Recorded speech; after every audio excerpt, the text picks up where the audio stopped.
Hello everyone! Okay, so my mum is here and visiting from Canada, so it's been a really long time since I've seen her, so we are going on the Great Australian Adventure. Not really. Excuse me.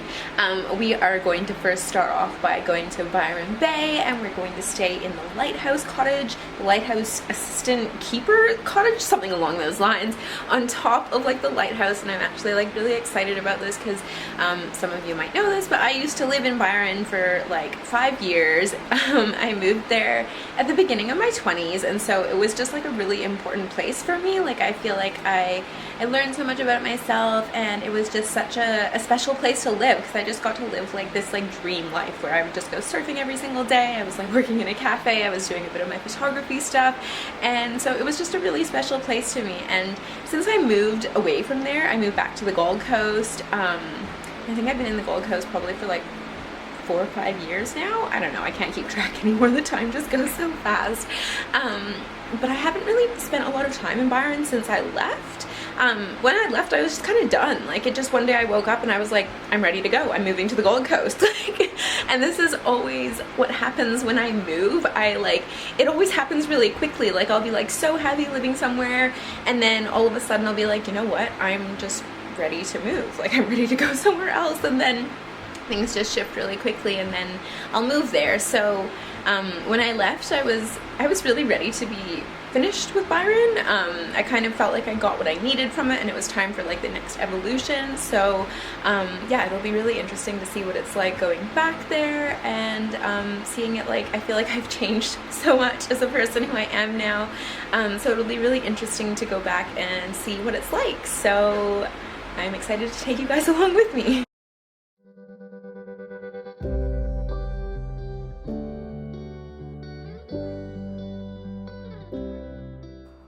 So this is where we were staying. This is like the cottage that's next to the lighthouse in Byron. It's called like the assistant lighthouse keeper's cottage. This is the view, which is so amazing. Kitchen's a little messy, but like, how cute is it? I love these kind of floors and the fireplace. It's just so cute.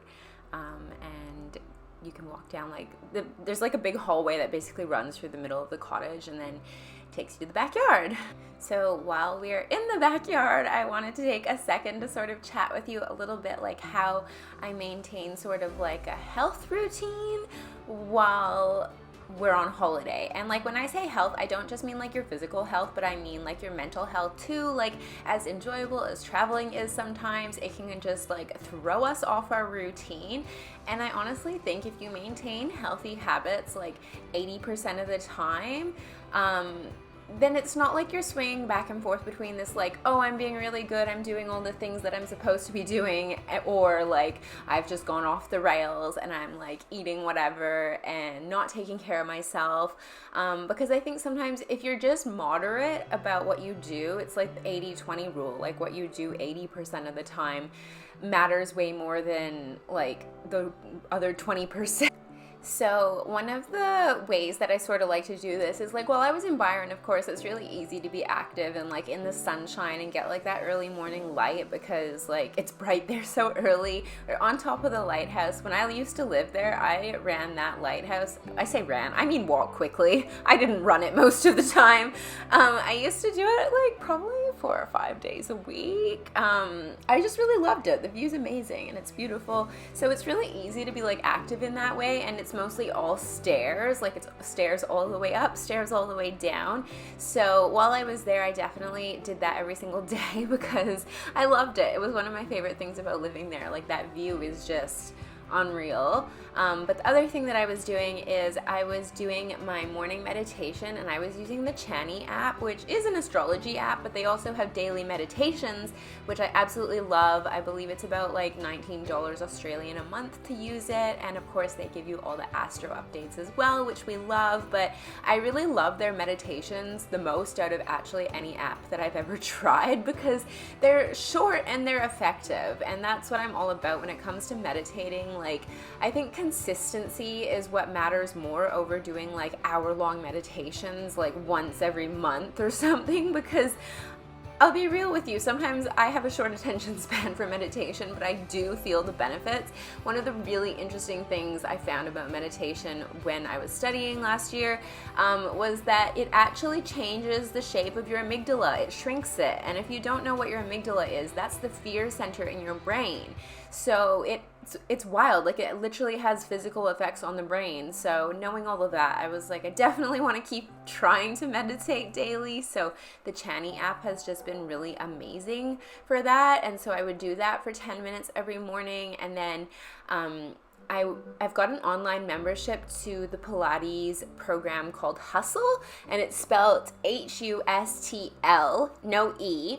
And I think it's only $25 a month, and they have so many amazing classes.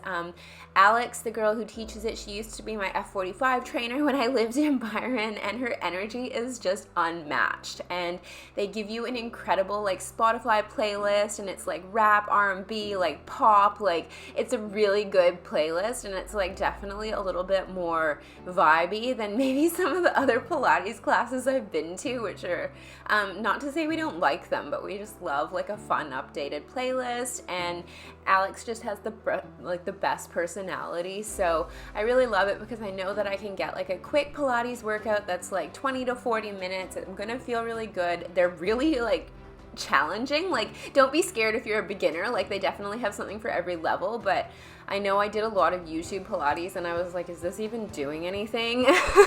You don't feel like that with Alex's. Hers are incredible. So those were the things that I honestly just prioritized doing, and it just helps keep you in a routine. Like, I would do like Hustle almost every day while I was away. I would do that meditation app, and it was just a really good way of like starting the day right, setting your mind up like so that you feel good, and like making it so much easier when you actually do finally come back home. Like, you've still kept up your routine. You're not like, oh my god, I have to start all over again, and you're doing little things every single day which keep you feeling really good. Because like, I think sometimes if you're traveling with anyone for a long extended amount of time, like, of course you want to feel centered and grounded in yourself, because like traveling can be stressful at times. Like, yes, it's really fun, but like your flight can be delayed or it gets canceled or whatever can happen. So I think it's so important to be keeping up those daily routines that are just going to make sure that you're like feeling really centered, really grounded, and just feeling really good.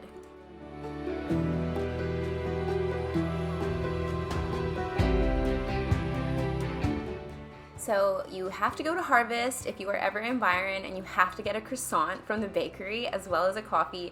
They are absolutely the best.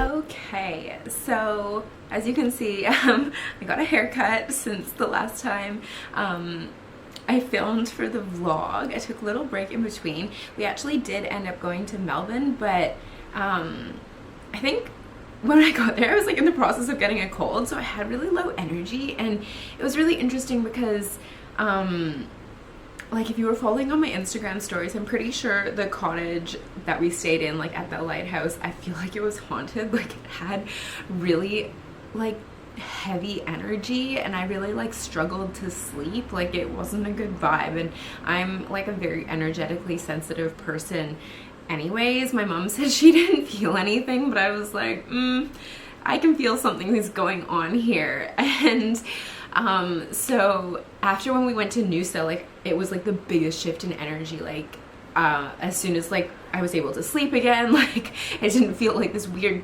like dark, dense, heavy energy, which is really what I was feeling like when I was staying in the cottage on top of the lighthouse in Byron. So yeah, note that if you're ever planning on staying there. If you're not if you are sensitive to energy, like just be aware.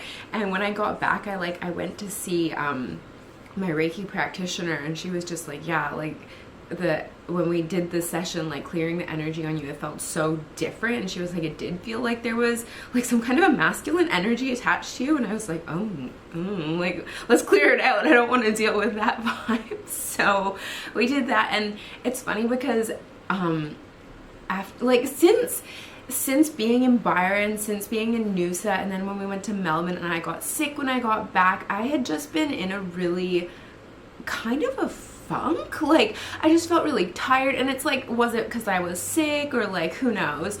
But like when I was in Melbourne, I had like really low energy, didn't really feel like doing very much. Like I kind of just chilled, like did a bit of shopping, and I think that's why I didn't really feel like taking any photos or like vlogging that for you. I just was kind of in a weird headspace, and I had very low energy. And then when I got back, then I got sick, and then getting sick, like I got better, but even though I was like better, I still had really low energy. Like I was drinking like 3 or 4 coffees a day, and then I'd be like taking pre-workout before I went to dance class, and like I know that's not great for your adrenals, blah blah blah, but I was just really struggling with my energy. Like I felt so low vibe.